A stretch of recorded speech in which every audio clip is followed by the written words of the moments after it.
অতিথিরা সবাই চলে যাচ্ছেন, এর মধ্যে তুমি হাঁটতে যাবে, এরকম ছেলে মানুষই তো তোমার মধ্যে আমি আগে কখনো দেখিনি ভাগ্যশ্রী।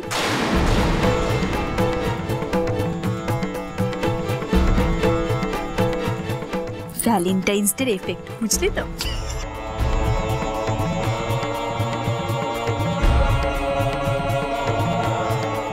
সরি মা, ফিরতে অনেকটা দেরি হয়ে গেল, সত্যি সরি।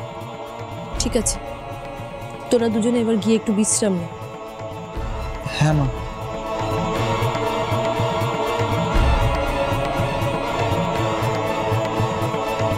দাঁড়া বুদ্ধি,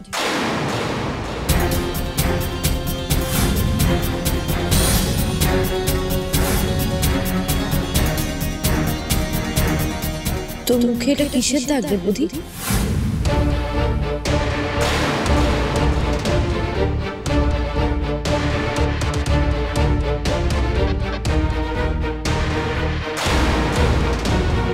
তোর চোট লেগেছে তোরে বড়দা ভাই? কি হয়েছে? না আসলে কথা বলতে বলতে হাঁটছিলাম তো, সামনে একটা পোস্ট চলে এসেছিল, দেখতেই পাইনি, ধাক্কা লেগে গেছে।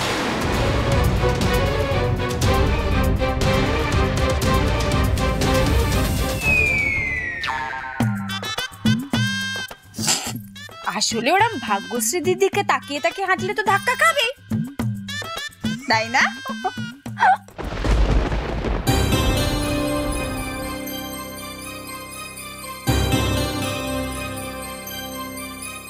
তোদের দুজনকে খুব চিন্তিত লাগছে, সব ঠিক আছে?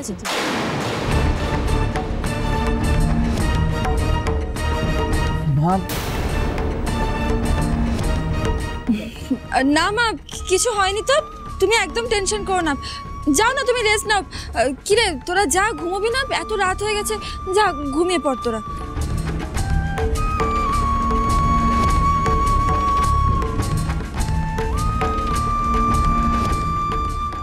আমরা কতদিন এইভাবে সবার থেকে লুকিয়ে রাখবো কথাটা?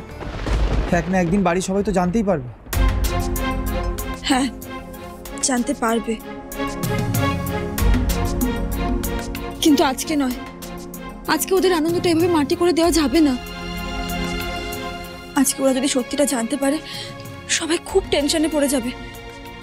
তার চেয়ে আমরা দুজন আগে কথা বলে ঠিক করে নিই যে কিভাবে সত্যিটা ওদেরকে বলবো, কিভাবে সবটা বুঝিয়ে বলবো, তারপরে বলবো। ঠিক আছে ভাগ্যশ্রী,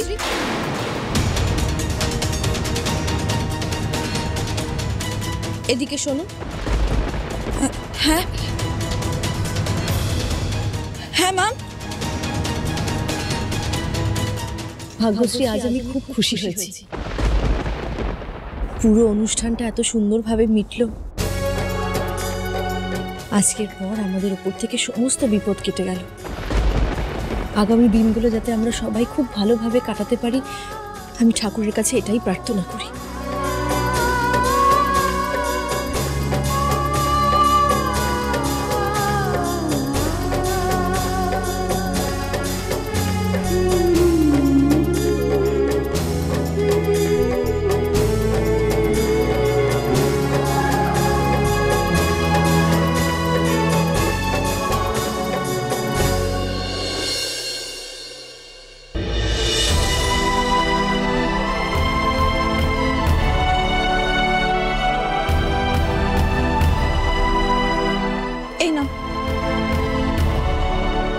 সবাই খেয়েছে? এই সবাই খেয়ে উঠলো। আর তুমি খাওনি তাই তো? আজ যা হলো, তারপর কি আর খাওয়ার ইচ্ছে থাকে? তুমি না একজন লয়ারের সাথে তাড়াতাড়ি কথা বলো। হিমাদ্রি গুপ্তা আমাদের থেকে এভাবে জোর করে আমাদের সম্পত্তি কেড়ে নিতে পারে না। কিছু একটা রাস্তা তো থাকবেই, বলো। হ্যাঁ, আমি কালই কথা বলবো, কিন্তু হিমাদ্রি গুপ্ত এত বড় একটা ক্ষমতা পেয়ে চুপ করে তো বসে থাকবে না। কিছু একটা বড় ঝামেলা তো পাকাবে, আর সেটা কি আমি সেটার জন্যই অপেক্ষা করছি।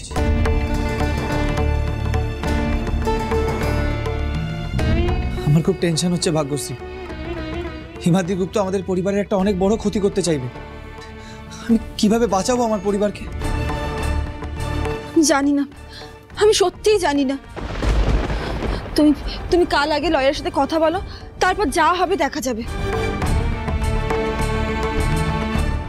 তুমি এত দুশ্চিন্তা করো না, নাও এটা খেয়ে নাও।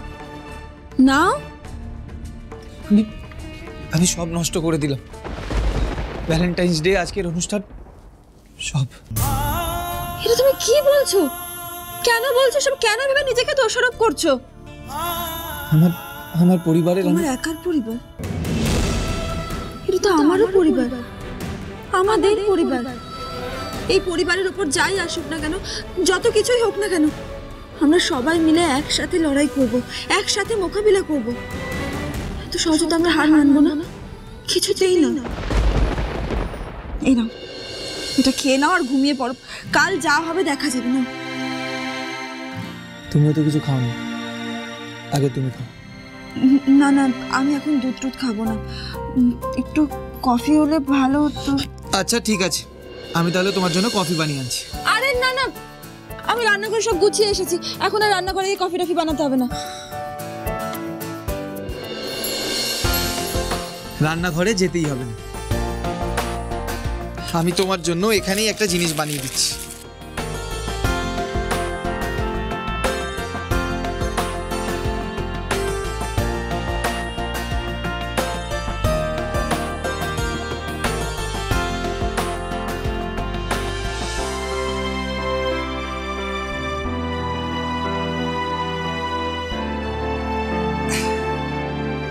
এই নাও তোমার হট চকলেট, আমার তরফ থেকে তোমার জন্য একটা স্পেশাল গিফট। এবার হ্যাপি তো? তুমি চিরটাকাল এভাবেই আমার ইচ্ছে পূরণ করবে তো? কেন, সন্দেহ আছে নাকি?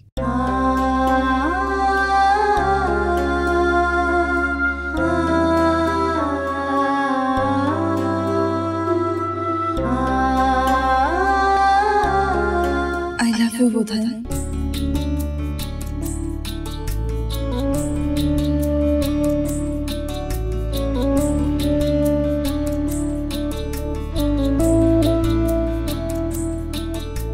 তোমার ভালোবাসায় আমার জীবনের প্রত্যেকটা মুহূর্ত খুব স্পেশাল হয়ে ওঠে।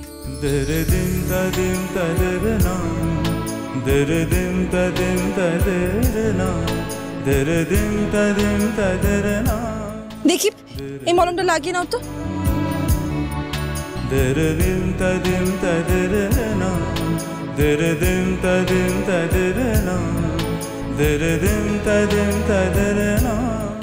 এটার দরকার ছিল না, তুমি আমাকে ছুলেই আমার সমস্ত ব্যথা কমে যায়।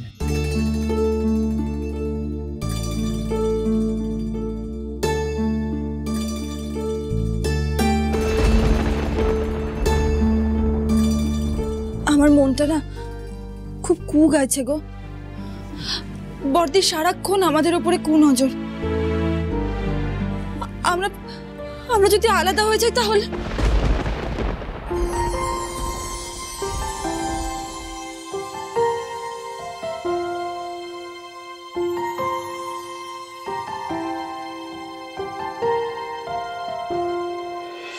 পৃথিবীর সমস্ত শক্তিও যদি আমাদের আলাদা করতে চায়, তাহলে আমাদের আলাদা করতে পারবে না।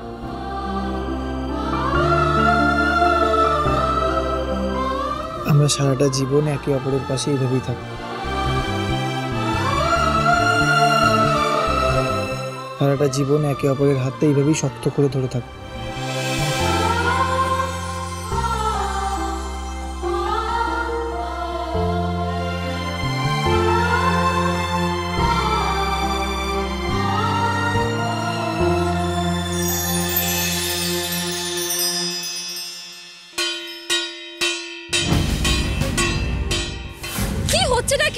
কে আপনি?